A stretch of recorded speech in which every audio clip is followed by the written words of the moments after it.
Bismillahirrahmanirrahim. Assalamualaikum warahmatullahi wabarakatuh. Alhamdulillahi rabbil alamin. Wabihi nasta'in ala umurid dunya waddin. Salatu wassalamu ala ashrafil anbiya wal mursalin. Sayyidina Muhammad wa ala alihi wa sahbihi wa man tabi'ahum bi ihsanin ila yaumiddin, amma ba'd. سبحانك لا علم لنا إلا ما علمتنا إنك أنت العليم الحكيم. رب اشرح لي صدري ويسر لي أمري واحلل عقدة من لساني يفقهوا قولي.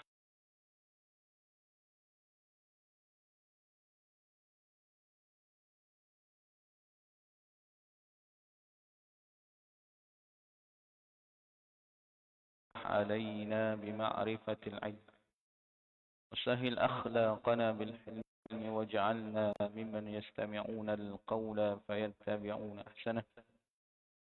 اللهم لا تؤاخذني بما يقولون واغفر لي ما لا يعلمون واجعلني خيرا مما يظنون. اللهم آمين.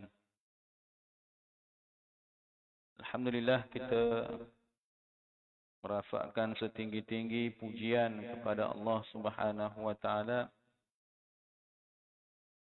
dalam kita mensyukuri nikmat yang masih Allah kurniakan kepada kita sehingga sampai kepada saat ini kita mengecapi begitu banyak nikmat, dan Allah masih memberikan ruang, peluang dan kesempatan kepada kita untuk dapat meneruskan kehidupan ini dalam keadaan Allah juga memberikan nikmat yang lain, nikmat kemudahan dan kekuatan, sehingga kita masih lagi dapat sama-sama mengerjakan kewajiban dan tanggungjawab sebagai hamba-Nya dengan kita menunaikan apa yang Allah perintah, dan kita berusaha dan memohon kepada Allah untuk diberikan kekuatan untuk dapat menjauhi perkara-perkara yang dilarang oleh Allah Subhanahu wa taala. Mudah-mudahan Allah menerima amal ibadah kita dan menjadikan kita termasuk di kalangan mereka yang mendapatkan keredaan Allah di dunia ini dan di akhirat nanti, insya-Allah.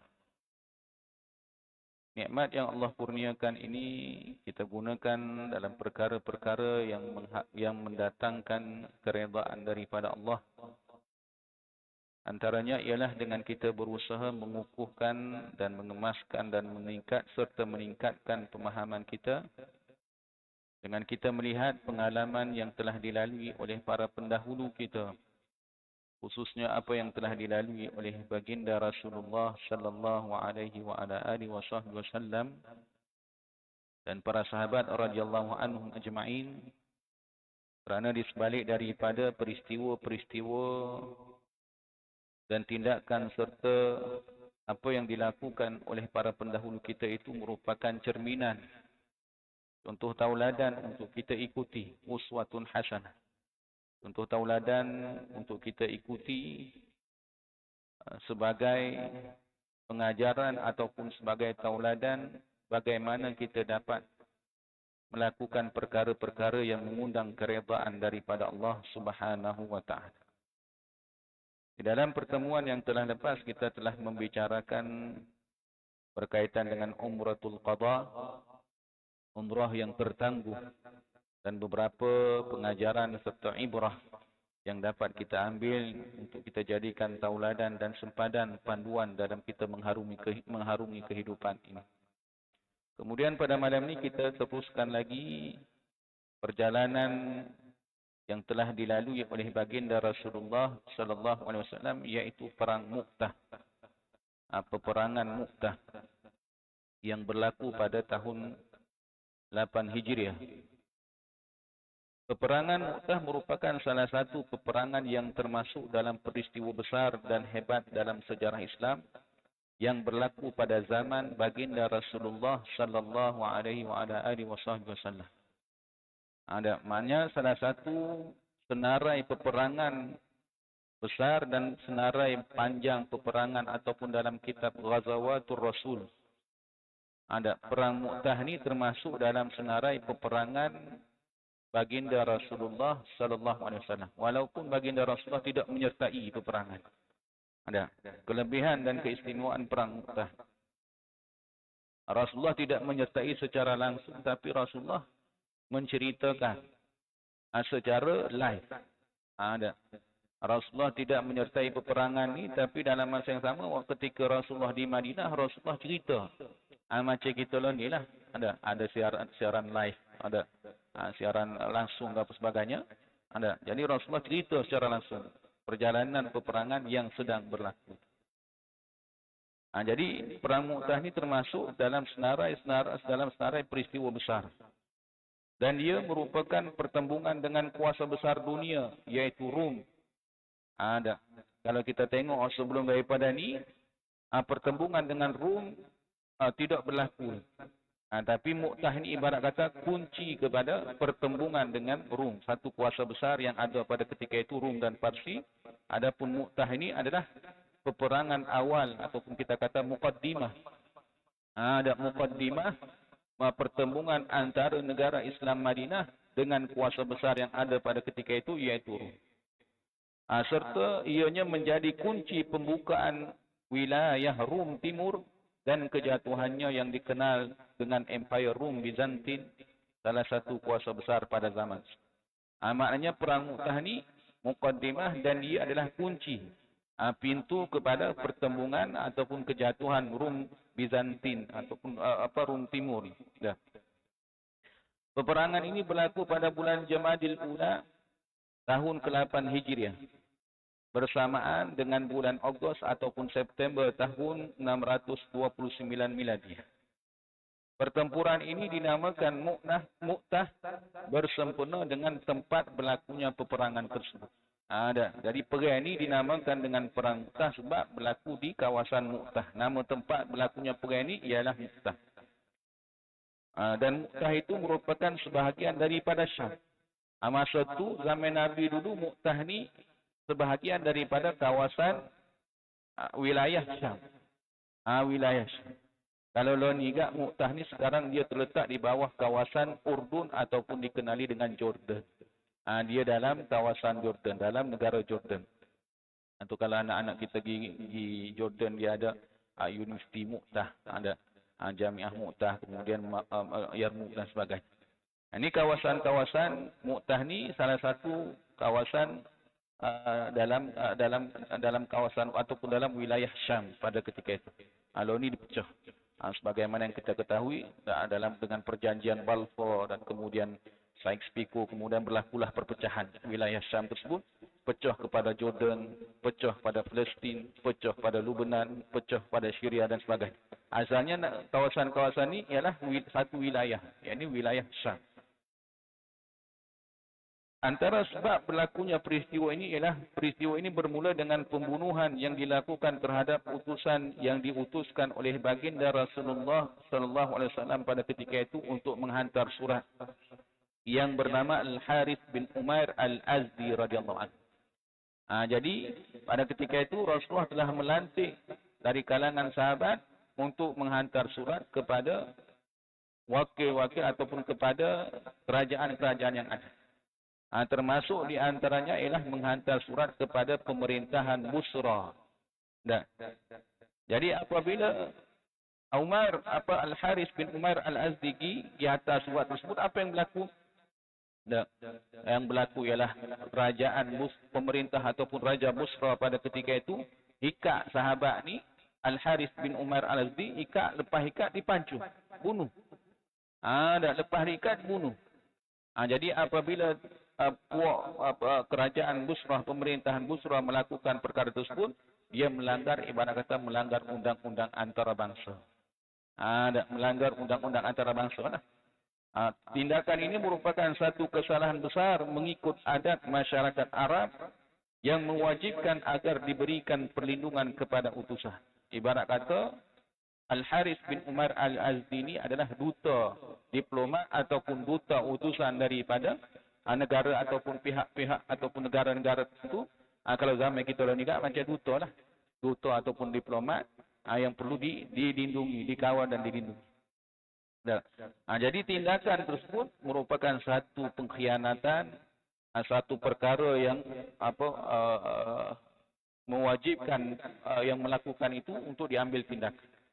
Bahkan ia juga menjadi amalan antara bangsa dan semua agama. Oleh kerana tindakan tersebut dikira lebih buruk daripada pengisytiharan perang, maka baginda Rasulullah sallallahu alaihi wasallam terlalu sedih dan murka, lalu diperintahkan supaya disediakan angkatan tentera seramai 3,000 orang yang merupakan jumlah tentera Islam yang terbesar selepas daripada peperangan Ahzab.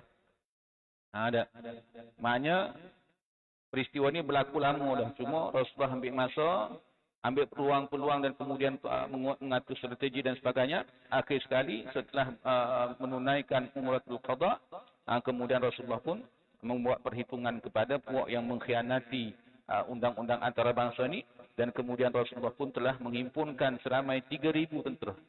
Yang mana 3,000 tentera ini dalam konteks pada ketika itu di antara jumlah yang besar.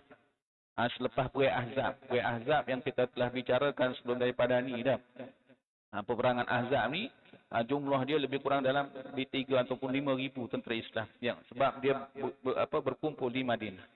Jadi sebagaimana dinyatakan 3,000 jumlah tentera Islam, dalam riwayat lain ada 5,000, dalam riwayat lain kata 5,000. Antara 3,000 dan 5,000. Ini jumlah tentera Islam yang telah diutuskan oleh Rasulullah untuk mara ke Mu'tah.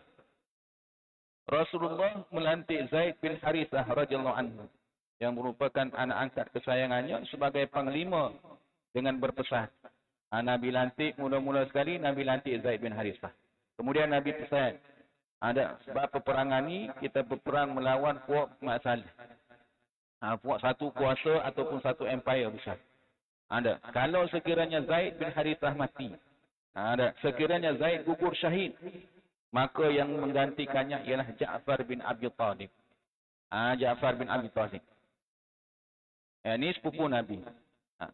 Sekiranya katalah ditakdirkan Ja'far pula gugur syahid. Setelah lantik Zaid bin Harithah, kemudian kalau Zaid bin Harithah gugur syahid, maka yang menggantikannya ialah Ja'far. Ja'far bin Abi Talib radhiyallahu anhu. Kalau Ja'far juga syahid juga, maka yang menggantikannya ialah Abdullah bin Rawahah Al-Ansari radhiyallahu anhu. Ini Nabi sebut. Maknanya Nabi ibarat kata Nabi bagi gambaran, Nabi bagi hint dan gambaran. Gambaran dia ni akan mati, dia ni akan mati. Maka disurahkan kepada mereka bendera berwarna putih, lalu mereka diperintahkan supaya bertindak ke atas pembunuhan Al-Haris bin Umair Al-Azdi radhiyallahu anhu. Dan sebelum Rasulullah melepaskan keberangkatan tentera Islam, Rasulullah pun berikan pesanan-pesanan. Antaranya ialah terlebih dahulu musuh perlu diajak untuk menganut Islam. Jadi sebab itu apa yang Amba sebut sebelum daripada ni, dalam jihad mengandungi dakwah. Dalam dakwah pun memerlukan kepada jihad. Sebelum berlakunya peperangan, sebagaimana yang telah kita sebut sebelum daripada ni, yang pertama sekali ialah ajak mereka kepada Islam. Kalau terus menerima Islam, maka jangan ganggu Islam. Tawaran yang kedua ialah dengan membayar cukai ataupun jangan ganggu Islam. Tawaran ketiga baru perang. Jika tidak, terlebih dahulu musuh perlu diajak untuk menganut Islam. Jika tidak terima, maka tentera Islam hendaklah melancarkan serangan dan memohon pertolongan daripada Allah Subhanahu wa taala. Memohon pertolongan daripada Allah Subhanahu wa taala. Sabda baginda Rasulullah sallallahu alaihi wasallam kepada para sahabat yang menyertai peperangan Mu'tah ini, "Ighzu bismillah fi sabilillah man kafara billah. La taghdiru wa la taghayyaru. ولا تقتلوا وليدا ولا امرأة ولا كبيرا فانيا ولا منعزلا بصومعة ولا تقطعوا نخلا ولا شجرة ولا تهدموا بناء." Ini pesanan Nabi. Berperanglah dengan nama Allah di jalannya terhadap sesiapa yang kufur kepada Allah Subhanahu wa taala. Jangan mengkhianati perjanjian. La taghdiru wala la taghdiru, jangan mengkhianati perjanjian. Ini pesanan Nabi. Maknanya ini antara sunnah-sunnah dan adab-adab dalam perang jihad. Jangan mengkhianati perjanjian. Wala taghayyaru, dan jangan memindanya untuk mengkhianati perjanjian. Wala taqtulu walidan, jangan membunuh kanak-kanak. Wala imra'atan, jangan juga bunuh kaum wanita. Wala kabiran faniyan, jangan juga dibunuh, termasuk di antara senarai untuk tidak dibunuh ialah wala kabiran faniyan, iaitu jangan bunuh orang tua. Wala mun'azzilan bisawmi'atin, dan juga jangan bunuh orang yang mengasingkan diri di gereja. Ayat ini macam padri-padri ada kalau apa padri-padri pendeta dan sebagainya. Wala taqta'u nakhlan wala syajaratan. Ada. Termasuk di antara adab dalam berjihad ini bukan saja jangan bunuh orang kosong, jangan bunuh senarai ataupun golongan yang disebutkan tadi. Kanak-kanak, wanita, orang tua, kemudian orang agama yang mengasingkan diri, pendeta, padri dan sebagainya.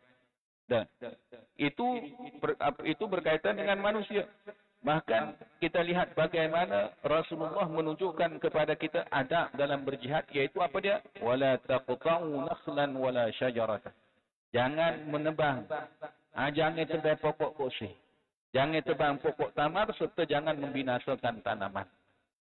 Kalau tak ada keperluan mendesak dan tidak berkaitan dengan strategi, jangan tebang pokok koseh. Ada. Maknanya tanaman. Tanaman ni kalau tak ada keperluan, jangan tebang. Cuma kalau ada keperluan dan berkaitan dengan strategi, dibolehkan. Contohnya apa dia? Contoh dalam perang Bani Nadir. Dalam perang Bani Nadir, Nabi tebang. Nabi bakar pokok tamar, wak Yahudi Bani Nadir. Maknanya ada ketikanya dibolehkan tebang pokok.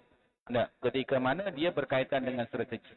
Demikian juga ada ketikanya boleh bunuh kanak-kanak, wanita ataupun orang tua ataupun pendeta sekiranya mereka terlibat sama dalam golongan yang berperang. Sekiranya mereka macam menjadi spy ataupun menjadi tentera juga, menjadi askar pihak musuh juga, maka terpaksa bunuh. Ada. Cuma ini ada asasnya, jangan bunuh. Jangan bunuh mereka. Bukan itu saja. Dan Nabi sebutkan wala tuhaddimu bina'un.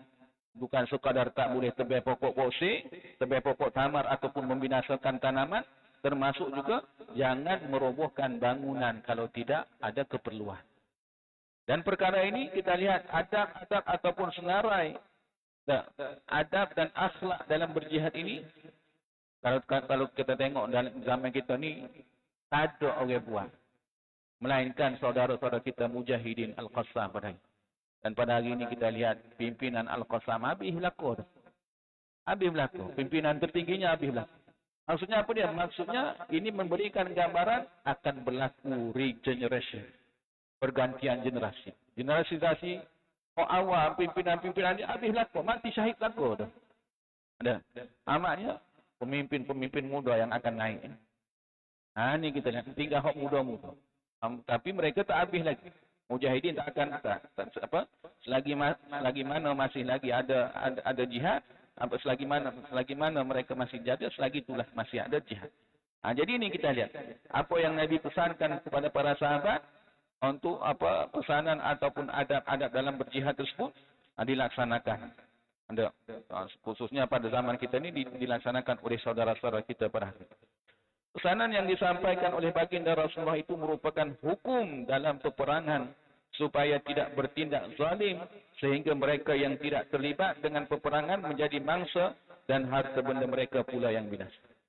Dan ini kita lihat yang dilakukan oleh beberapa negara Islam, pejuang-pejuang Islam menunjukkan contoh kepada kita sunnah-sunnah dalam berjihad.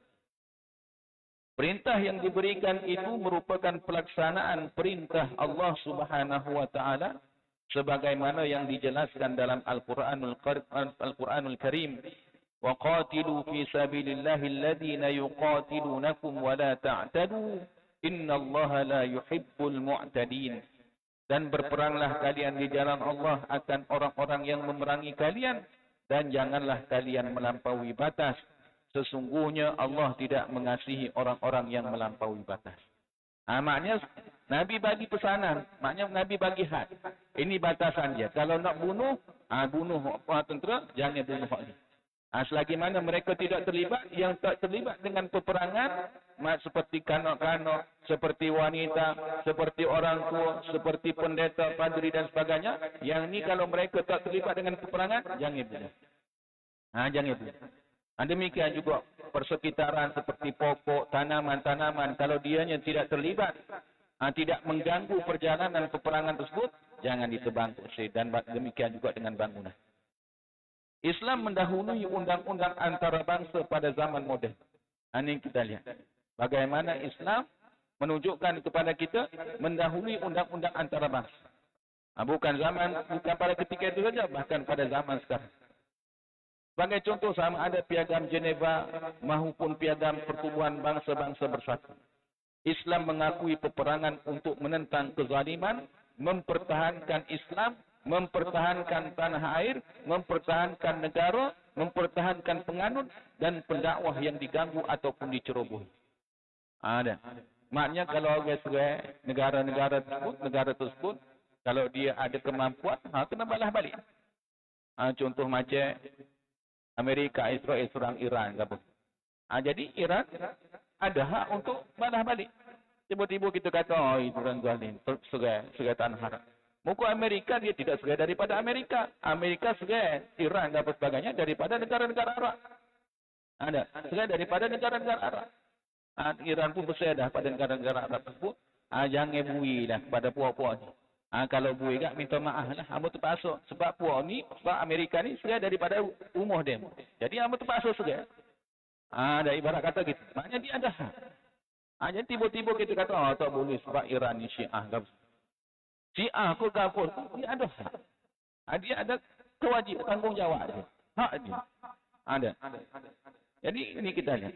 Islam mengakui peperangan untuk menentang kezaliman. Mempertahankan tanah airnya, mempertahankan agamanya, mempertahankan penganut dan sebagainya. Dengan adat-adat yang diwajibkan mengikuti hukum syarak dan berdosa jika tidak beramal dengan adab-adab tersebut. Maka Islam tidak bertindak sewenang-wenangnya dalam peperangan seperti mana yang berlaku dalam peperangan dunia moden. Dan kononnya yang dikatakan bertamadun. Kita tengok zaman ini. Apa yang dilakukan oleh Amerika. Sehingga yang terbaru kita lihat. Amerika nak ukur, nak serai Oman. Apa tiba-tiba serai Oman? Oman ni dia neutral. Dia tak cenderung sangat ke Iran dan dia tak tak mengampu sangat, tak menjilat, sungguh terang dan sebagainya, sebagaimana negara-negara Arab lain. Tiba-tiba terang nak supaya dia jilat juga supaya sebagaimana pemimpin-pemimpin Arab lain. Ibarat kata kalau mu untuk jilat suku demo tu, aku seram. Ini kita lihat. Ini tidak bertamadunnya negara-negara yang kita kata bertamadun. Negara-negara besar dan sebagainya yang membangun ini, hakikatnya mereka buat undang-undang dan kemudian mereka juga langgar sendiri undang-undang dan akta-akta tersebut. Undang-undang antarabangsa dan segala perjanjian itu tidak dihormati, terutamanya oleh negara-negara besar dan kuat yang lebih bersifat angkuh terhadap segala undang-undang dan perjanjian. Kita lihat kononnya negara demokrasi, Amerika memperjuangkan demokrasi. Tapi ketika mana demokrasi itu berpihak kepada Islam, dia kata tak sah dan sebagainya. Sebagaimana ketika mana Hamas menaik pilihan raya di Palestin tahun 2009. Apabila menaik, apa yang berlaku? Dia tak iktiraf. Dia kata memperjuangkan demokrasi. Tapi ketika mana demokrasi itu berpihak kepada Islam, apa tak iktiraf. Ini kita lihat bagaimana negara-negara besar, mereka dengan sewenang-wenangnya, dengan angkuhnya mereka boleh melanggar undang-undang yang mereka cipta sendiri. Undang-undang dan resolusi antarabangsa hanya dibuat untuk negara-negara kecil dan lemah saja. Ini kita lihat hakikatnya. PBB ko, NATO ko, apa sebagainya, hakikatnya nak menyekat negara-negara kecil dan lemah. Dan secara tak langsung secara tidak langsung, ianya juga menyekat negara-negara Islam supaya tidak bangkit.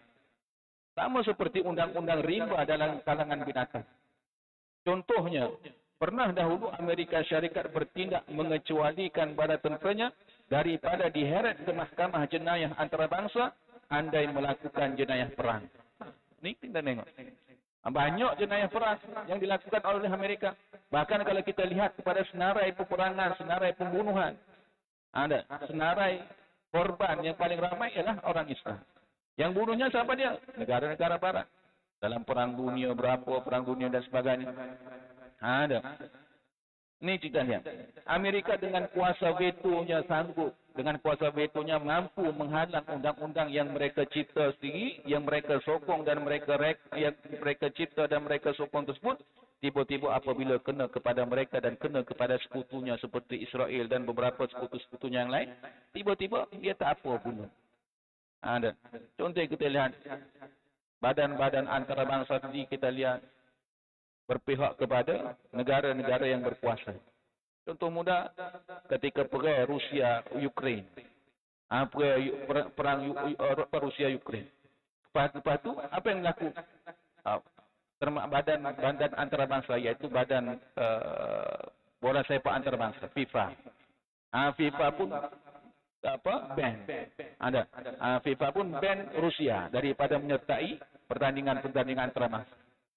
Tiba-tiba ketika mana Israel Gaza agak sekarang. Ada.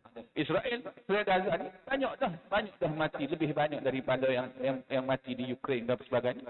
Tapi bahkulah ni tak kena ban. Tak kena ban. Ini kita lihat menunjukkan kepada kita bahawasanya badan-badan antarabangsa tak kira sama ada badan sukan ke badan kesihatan ke badan keamanan ketenteraan tu lebih memang dah.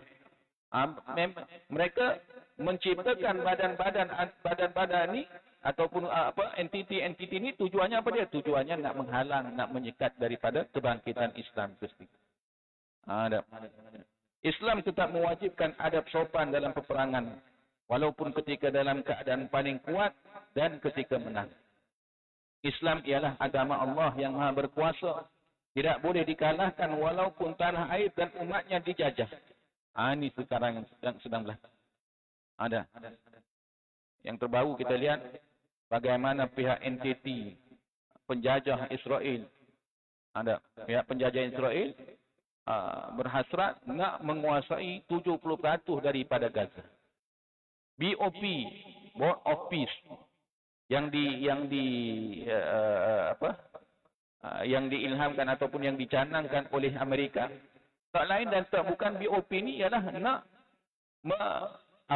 ibarat kata nak menghalalkan tindakan Israel tersebut kepada Gaza. Supaya mujahidin meletakkan senjata dan sebagainya. Yang di antara mereka yang terlibat, BOP yang terlibat ialah Indonesia. Tahun ni kita tengok Indonesia, Presiden Indonesia satu persatu mereka nak, sebab mereka melihat Nusantara, Asia Tenggara, Indonesia ni ada potensi Islam tu bangkit daripada Nusantara. Maka mereka hantarlah pimpinan-pimpinan yang boleh menghalang daripada kebangkitan. Salah satunya ialah di Indonesia. Ada.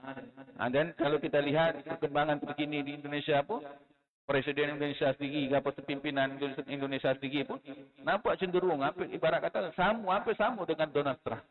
Ada. Menular penyakit Donald Trump dan sebagainya. Islam ialah agama Allah yang Maha berkuasa, tidak boleh dikalahkan walaupun tanah air dan umatnya dijajah.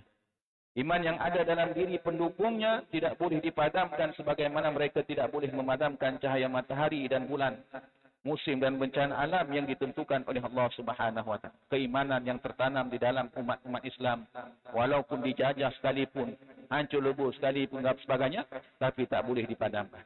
Kita lihat kalau kita tengok perkembangan di Gaza, hancur sekalipun tetap mereka melaksanakan tuntutan-tuntutan agama, menunaikan solat, menunaikan perkara-perkara yang wajib. Kecuali dalam beberapa tahun sebahagian mereka ni kerana tak boleh menunaikan haji, tak boleh nak menunaikan haji. Terpaksa pakai ihram juga di tempat. Ini yang berlaku pada saudara kita di Palestin pada hari ini, khususnya di Gaza. Bahkan Islam juga adalah daripada Allah Subhanahu wa taala. Maka kebangkitan Islam yang memaksa jihad secara bersenjata itu wajib mematuhi perintah daripada Allah Subhanahu wa taala dan perintah daripada baginda Rasulullah sallallahu alaihi wasallam yang mengharamkan perbuatan melampau. Walau marah setara mana sekalipun kepada musuh, jangan kita bersifat melampau. Kalau kita tengok apa yang ibarat kata Israel ini, semua ni sama. Jahat dia bukan tentera dia saja jahat. Penduduk-penduduk dia pun jahat. Tapi kita tengok mujahidin kita, mujahidin Al-Qassam dan sebagainya, tak bunuh rakyat-rakyat. Tak bunuh wanita, tak bunuh kuai dan sebagainya. Ada. Yang bunuh rakyatnya ialah askar Israel sendiri. Ada. Kalau rakyat sendiri mereka boleh bunuh, apalah sangat dengan penduduk Gaza atau penduduk Palestin dan sebagainya. Setelah bala tentera Islam itu diucapkan selamat jalan, mereka pun bergerak menuju ke arah utara yang menjadi sasaran serangan yang diarahkan. Sebelum berperang, pada ketika itu salah seorang daripada panglima yang terpilih, yaitu Abdullah bin Rawahah, melantunkan syair. Dan kemudian kelihatan dia nampak sebuah nitis air mata. Maka orang yang tak pergi pun bagilah semangat, motivasi atau solusi, mudah-mudahan Allah selamatkan dan sebagainya. Jadi Abdullah bin Rawahah pun menegaskan bahawasanya dia menangis dan sedih ni bukan kerana sedih takut tak boleh balik ke apa tak. Dia sedih ini bukan sebab kerana takut tak boleh balik. Tapi dia sedih, takut apa dia? Dia sedih sebab dia pergi dalam keadaan dia merasa dia tak cukup lagi amalan dia. Setara sahabat kita lihat. Yang dipilih Nabi merupakan calon yang akan mengetuai tentera sekiranya pimpinan-pimpinan yang telah terpilih itu gugur syahid, maka dia. Tapi dalam masa yang sama, dia merasa, banyak lagi amalan ambo kurang lagi. Ambo sedih ni bukan sebab takut tak balik semula apa tak. Tapi ambo sedih takut nanti mati dalam keadaan amalan ambo tak cukup. Kurang dan sebagainya. Ini kita lihat bagaimana para sahabat radhiyallahu anhum ajma'in yang telah ditarbiyah oleh baginda Rasulullah mencintai amalan-amalan dan sebagainya. Setelah bala tentera Islam itu diucapkan selamat jalan, mereka pun bergerak menuju ke arah utara yang menjadi sasaran serangan yang diarahkan.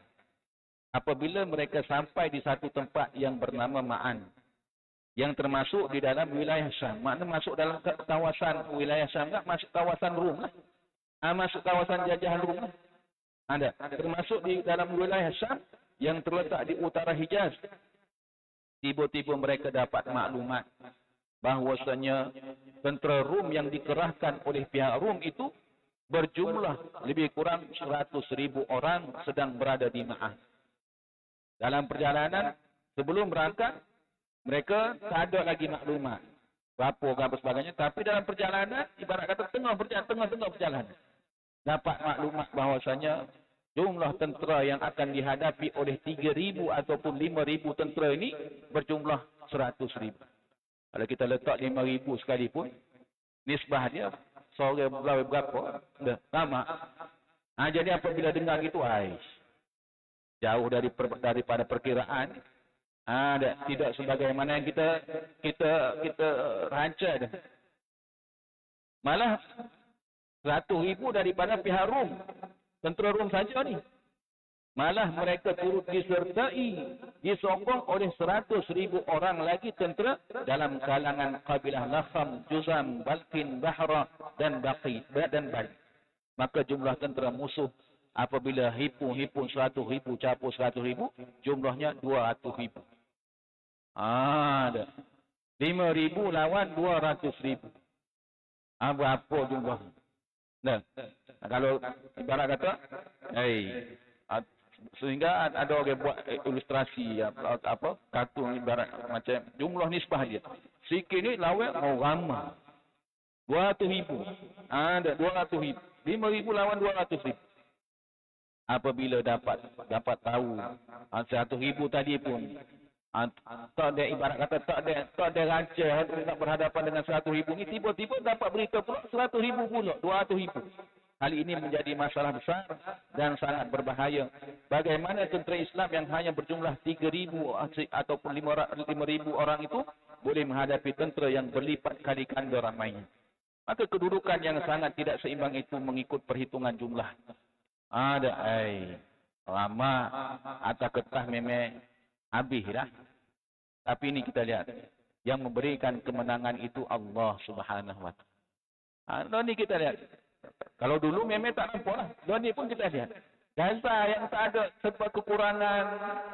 Sebab kekurangan kalau kita tengok senjata yang dimiliki oleh penjajah Israel laknatullah tersebut. Kita kata.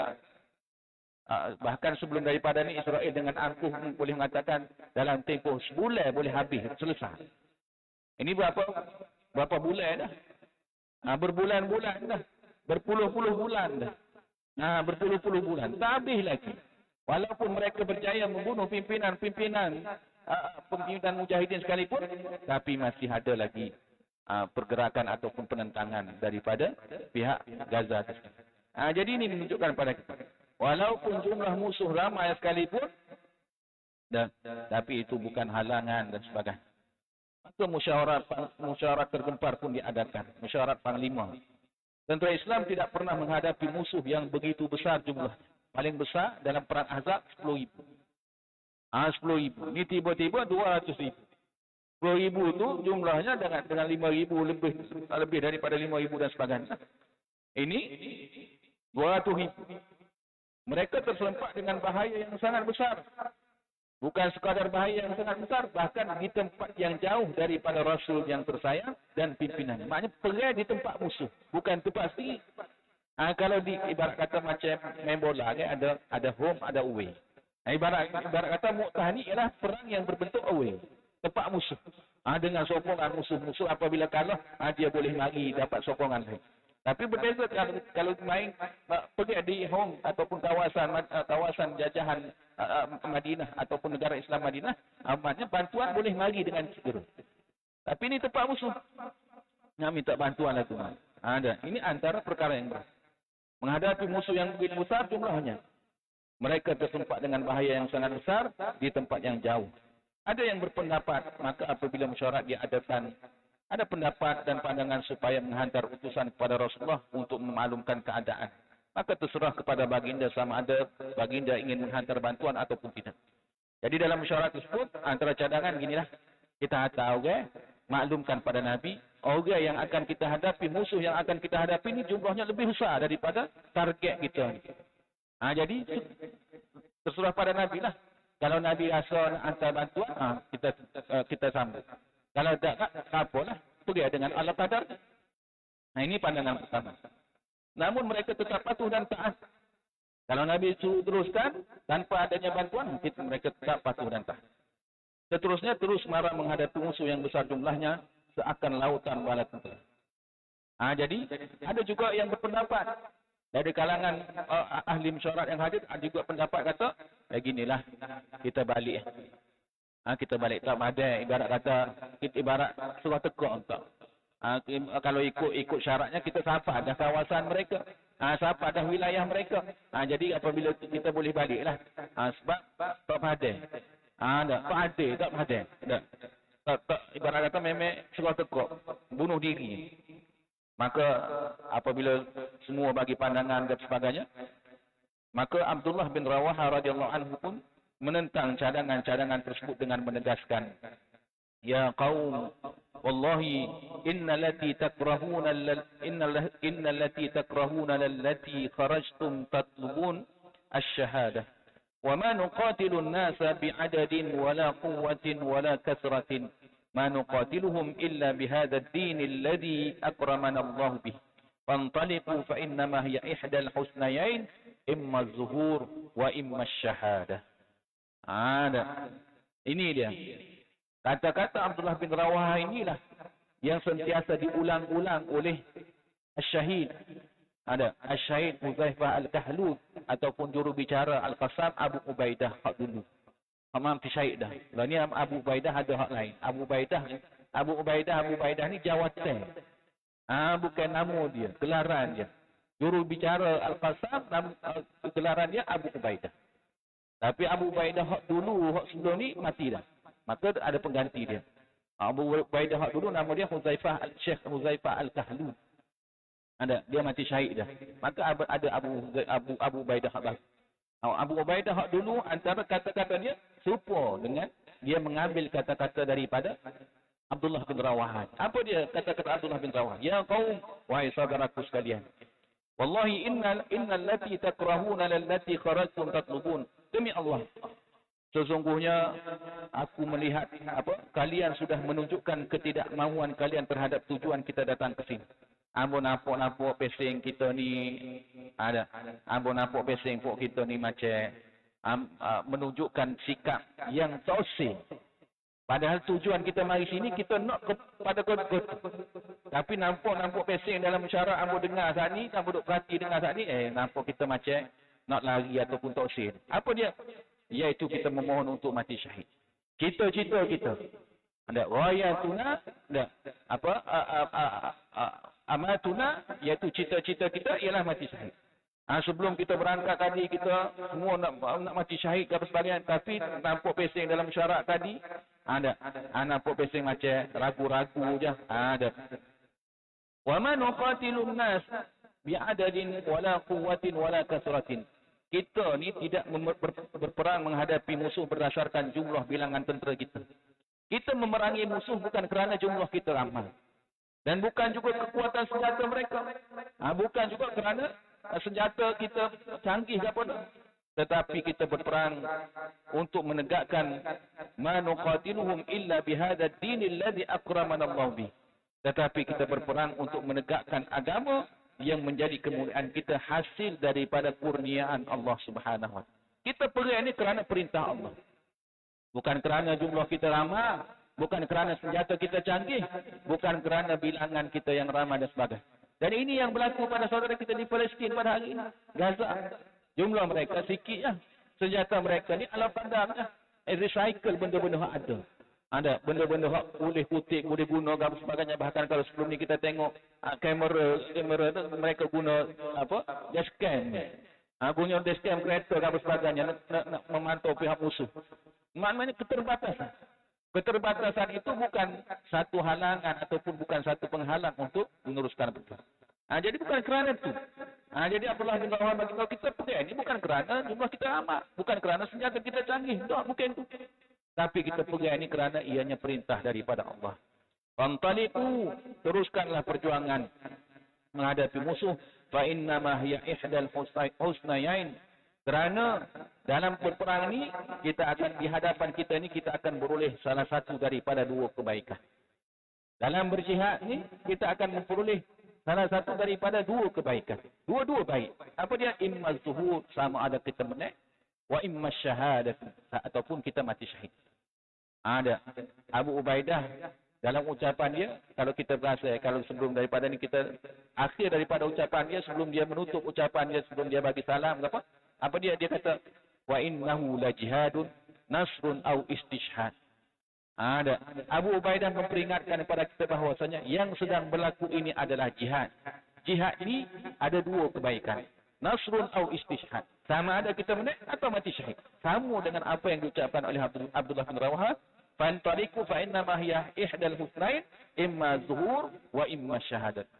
Ada dua kebaikan yang akan kita peroleh. Menang, hidup lagi. Mati syahid, hidup juga. Hidup di sisi Allah Subhanahu wa taala, bahkan lebih baik.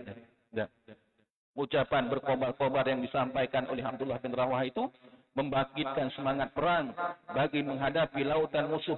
Mereka terus bergerak ke daerah Balqa untuk menghadapi musuh yang sedang berada di situ, yaitu di sebuah kampung bernama Masyarif. Tentera Islam berhimpun di Mu'tah. Mereka menyusun pasukan dan strategi. Qutbah bin Qatadah al-Uzari mengetuai pasukan sayap kanan dan Ubadah bin Malik al-Ansari radhiyallahu anhu mengetuai pasukan sayap kiri. Ini kita lihat bagaimana semangat yang ditunjukkan oleh para sahabat radhiyallahu anhum ajma'in dan kemudian diaplikasikan oleh saudara-saudara kita yang pada hari ini di Gaza dan sebagainya. Jadi itulah apa yang boleh kita kongsikan pada malam ini. Mudah-mudahan perkongsian ini memberikan kesedaran dan keinsafan pada kita, juga meningkatkan dan mengukuhkan pemahaman kita, dan kita harapkan hasil daripada perkongsian ini dapat kita aplikasikan dengan meningkatnya ketaatan kita kepada Allah dan ketakwaan kita kepada Allah Subhanahu wa taala, sehingga kita tergolong dalam golongan mereka yang diridai Allah baik di dunia ini maupun di akhirat nanti insyaallah. Dan kita juga memohon pada Allah Subhanahu wa taala untuk diberikan pertolongan kepada saudara-saudara kita yang masih lagi ditindas dan bangkit, yang berusaha bangkit daripada musibah. Mudah-mudahan Allah berikan kekuatan, kesabaran, keteguhan, kesembuhan kepada mereka yang sakit dan cedera, dan juga ganjaran syahid kepada yang mereka yang terkorban. Dan kita juga memohon pada Allah untuk dihancur leburkan pakatan jahat yang dipimpin oleh Amerika bersama dengan sekutu-sekutunya. Mudah-mudahan Allah perkenankan permohonan dan pengharapan kita tersebut. Apa yang baik itu daripada Allah Subhanahu wa taala, yang kurang daripada kelemahan kita. Ma asabaka min hasanatin fa min Allah wa ma asabaka min sayyi'atin fa min nafsi. Aqulu qawli hadza wa astaghfirullah li wa lakum. Wassalamu alaikum warahmatullahi wabarakatuh. أعوذ بالله من الشيطان الرجيم. بسم الله الرحمن الرحيم. الحمد لله رب العالمين، والصلاة والسلام على أشرف الأنبياء والمرسلين وعلى آله وصحبه أجمعين. اللهم أرنا الحق حقا وارزقنا اتباعه، وأرنا الباطل باطلا وارزقنا اجتنابه. اللهم وحد صفوف المسلمين وألف بين قلوبهم كما ألفت بين المهاجرين والأنصار يا رب العالمين. اللهم انصر الإسلام والمسلمين. اللهم انصر الإخواننا المسلمين والمجاهدين والمستضعفين في فلسطين وفي غزة وفي اليمن وفي لبنان وفي إيران وفي العراق وفي السودان وفي مشارق الأرض ومغاربها وفي كل مكان وكل زمان يا رب العالمين. ربنا آتنا في الدنيا حسنة وفي الآخرة حسنة وقنا عذاب النار. سبحانك اللهم وبحمدك نشهد أن لا إله إلا أنت ونستغفرك ونتوب إليك والحمد لله رب العالمين.